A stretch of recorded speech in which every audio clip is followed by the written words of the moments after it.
নমস্কার বন্ধুরা, আপনারা সবাই কেমন আছেন? আশা করি সবাই অনেক ভালো আছেন। আজ আমি তৈরি করে দেখাবো টক পালং শাকের একটি রেসিপি বা টক পালং শাকের ভর্তা। এইভাবে আপনারা নিরামিষ দিনে বা এমনি দিনেও কিন্তু টক পালং শাক তৈরি করে খেতে পারেন।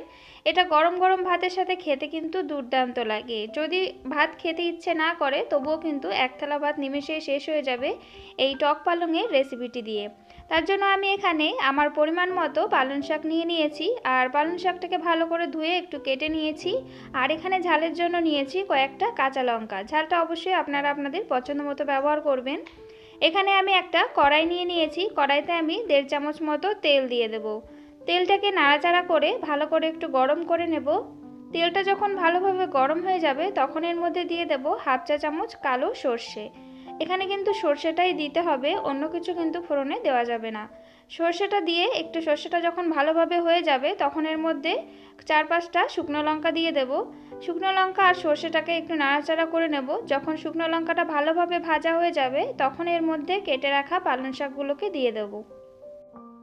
আর এই পালং শাকগুলো কিন্তু রান্না করতে একদমই বেশি সময় লাগে না, খুব সহজেই কিন্তু গলে যায়।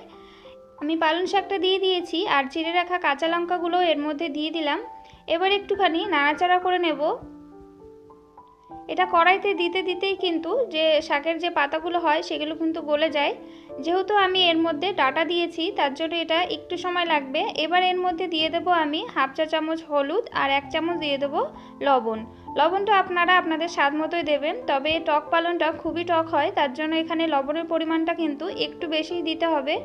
একটুখানি নাড়াচাড়া করে নেব। দেখুন এখনই কিন্তু জল ছেড়ে যাচ্ছে, তবুও আমি এখানে 2 থেকে 3 মিনিটের জন্য ঢাকা দিয়ে দেব, যে ডাঁটাগুলো আছে সেগুলো যাতে ভালোভাবে সিদ্ধ হয়ে যায়। 2 থেকে 3 মিনিট পর আমি ঢাকাটা খুলে নিয়েছি। দেখুন কতটা জল গলেছে আর ডাঁটাগুলোও কিন্তু ভালোভাবে সিদ্ধ হয়ে গেছে। এবার আমি এটা ততক্ষণ নাড়াচাড়া করে নেব যতক্ষণ না এই জলটা পুরোপুরিভাবে শুকিয়ে যাচ্ছে আর কড়াই থেকে এই শাকটা উঠে আসছে। দেখুন এখানে আমি ভালোভাবে রান্নাটা করে নিয়েছি, কড়াই থেকে কিন্তু শাকটা উঠে আসছে আর এর মধ্যে কিন্তু একদমই জলটা নেই। এই পর্যায়ে আমি এটাকে একটা পাত্রের মধ্যে নামিয়ে নেব।